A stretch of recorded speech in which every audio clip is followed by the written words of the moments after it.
Non-professional mom and pop landlords, you have got my full attention today. So many of you are reaching out to me saying, you know what, Stephanie, I'm done being a landlord. I want to sell this house and I want to find a nice sunny beach somewhere, which is great. I'm here to help. But here's the thing.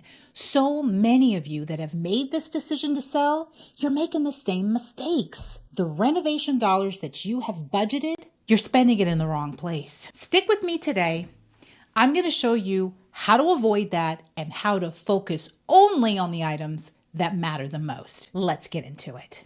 If we haven't met, I'm Stephanie. I am a real estate investor and licensed realtor in Metro Atlanta.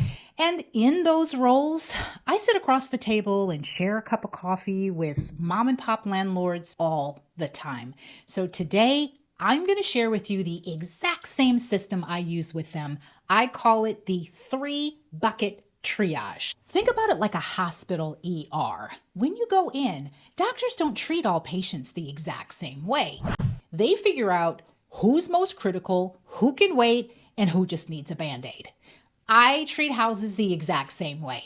This simple 3-step system tells me exactly where I should be spending my renovation dollars and, more importantly, when I need to stop. Here's how it works. You start with bucket A, safety and systems. And the rule is you don't move on to bucket B until each and every item in this bucket is complete.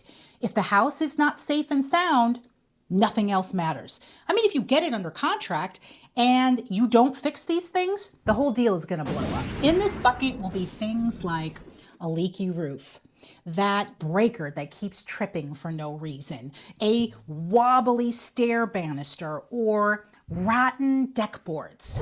I always tell my clients, don't skip this step.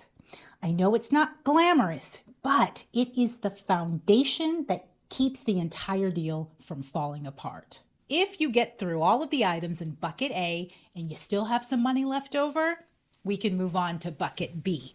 But even in this bucket, you have to spend in order of impact. This is a very disciplined spending process. First, I want you to spend on paint. By far the biggest impact you can make, and make sure to pick a nice neutral color and paint it throughout the house. Then spend on flooring. This is going to make each room feel completely brand new. And then if you've got money left, start spending on the little things that start to pull everything together, like lighting and cabinet pulls. And don't forget about smell. Hire a professional cleaning crew to deep clean the entire house and make sure that they offer both ozone and enzyme cleaning. If you are able to make it to bucket B and make some of these high impact cosmetic fixes, you are definitely in the sweet spot. These are the things that make buyers fall in love with your property. There's actually research that says that a buyer makes a decision about whether or not they want a house within the first 15 seconds of walking into the house. So make sure you make those 15 seconds count. And finally, bucket C. Now, if I were to stay with the hospital ER metaphor, these would be the patients that are in for elective surgery. These are the nice to haves. Think granite countertops in the kitchen and the bathrooms, tile backsplash in the kitchen, feature wall in your primary bedroom. If budget allows, bucket C is powerful.